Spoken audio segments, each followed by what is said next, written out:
Welcome to the show. This is your host, David Yannis, and you're watching Ignite Your Day. God bless you. Thank you for tuning in, and thank you for being a part of our broadcast. We're excited to bring this story straight to you every single time that we have the cameras rolling, testimonies coming, and God is moving in great ways. I have been blessed. I'm looking at this past year and just seeing all the amazing testimonies that I've seen, amazing healings, amazing miracles that I've been able to witness and see a part of what God does. And this is just a small part. I was in Peru and I was with this pastor. We're having ceviche and it's a fish dish and it was a little different than I normally eat it. But hey, I ate it anyway. It was food. It was good. And I went over there and I was with him, and he told me that what he's seen was just a little. This was just a little bit what I'm seeing, the miracles and the healings and deliverances that we're seeing in Peru this past year. It was amazing to see what God did. It was amazing to see how God just moved and touched people and just changed people's lives. You don't know what you're going to go do, but God does. You don't know who you're going to touch, but God does. You don't know how many people will be influenced, but God does. A lot of times when I get on that plane and I go to a place, I'm just wondering, Lord, just show up. That's all I'm saying. God, just show up, because I can't do anything but God. And I just believe and trust God, and I can't explain to you. I can't explain to you why this happens in our ministry and why in other ministries, people in other ministries, what goes on in those ministries. But I can only tell you that when God chooses a person, the hand of God falls on them. God will spend time with that person. God's supernatural will happen around that person. We cannot dictate who God chooses.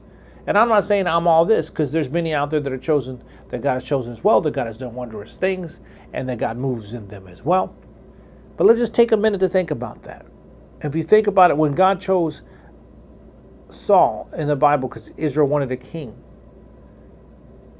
God already put someone aside, checked him, decided this was the one he was going to use. And God put all this authority instantly. Saul didn't do anything. Just instantly, he was the king of Israel. He was a king.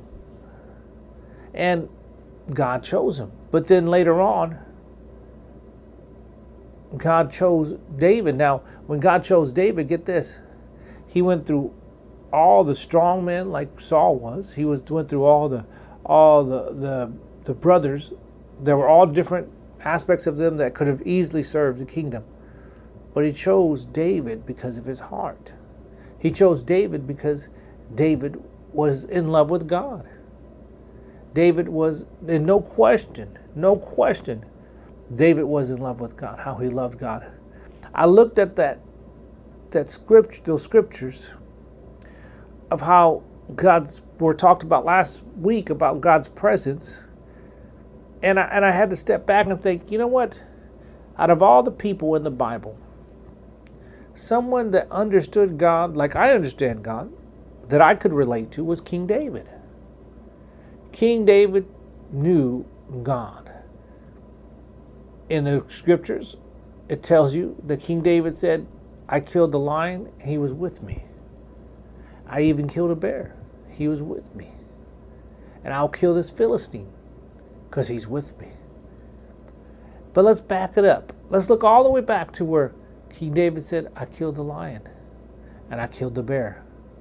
It was during his mid-watches that he's watching. I call it the mid-watch, overnight watches, that he's watching the flock, the sheep. And he's over there looking at them and taking care of them. And he had to kill these animals that were going to come devour his flock. He knew God. David was a psalmist. He praised God. He worshiped God with all his heart. We know that. We see that later on in his life, that we see him playing the music to calm Saul down. I guarantee you that he spent time playing to God, watching those stars. And see, when you spend time with God, and you spend time worshiping the Lord, early in your life, there's a reverence, a respect, You know your Father. You see, David had such a reverence for God, a reverence for him. He understood who God was. He understood his place with God. And he loved God. In fact, the Bible said that he loved God, that he had God's own heart. That David was a man after God's own heart. And that he loved David. Now you look at this, and I can only say this. I understand that. I understand that he stood up playing music, had to keep himself awake while he watched these crazy sheep. I understood that he just worshiped him, and there was such a reverence for him, a reverence for the Lord. Because you see, when I was in the military, I was in the Navy, and I was standing watches in the middle of the night. I would watch the stars, the ocean, and I would be singing to the Lord. Now, I'm not the best singer. I got to tell you that. I'm not the best singer. But I worshiped the Lord. I stood in front of the stars, the moon, just on the middle of the ocean, pitch black except for the light from the sky, and just talked to God, and just worshiped him, and just adored him. And I know those hours, those days, those months, those years, as spending time with God, I know his presence. I know his presence is with me. I know, as the scripture says, that the scripture that we read yesterday, I commanded thee, be strong and of good courage, be not afraid, neither be thou dismayed, for the Lord thy God is with thee, whithersoever thou goest. I know that God is with me. I know no matter what I do, where I'm at, that his presence is with me. We'll be right back in just a minute. God bless.